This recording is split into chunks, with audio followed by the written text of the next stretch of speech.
Guys, ito yung pang-apat nating panguhuli. Ayun, may nakita na naman akong alimasa guys. Iipitin natin.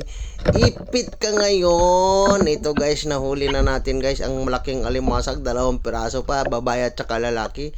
Meron naman tayong nakita guys. Ito na naman. Ipit ko, nakawala pa guys. Balikan natin. Ang ko'y lumalaban guys. Hindi nahuhuli. Naghahanap naman tayo uli guys ng panibagong mahuli natin. Ayan guys, hulihin natin yan. Ipit ka ngayon. Ayan guys, nahuli na naman natin guys. Ang sa dami-dami talagang alimasag tong lugar na to guys. Ayan, nasa ilalim mo.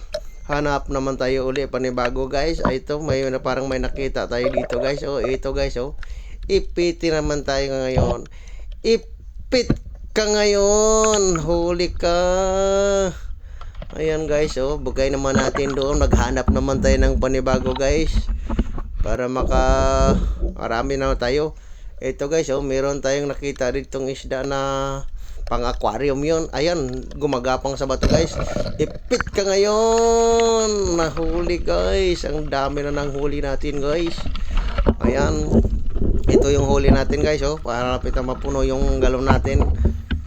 Sige guys, paghanap tayo panibago uli guys. Para dami na ulit tayo. Ayan guys, ipitin natin. Ito babae ng alimasag to guys. Ipit siya guys. Ang laki na ng mga alimasag dito guys. Magsawa na naman tayo nito sa alimasag. Sige guys.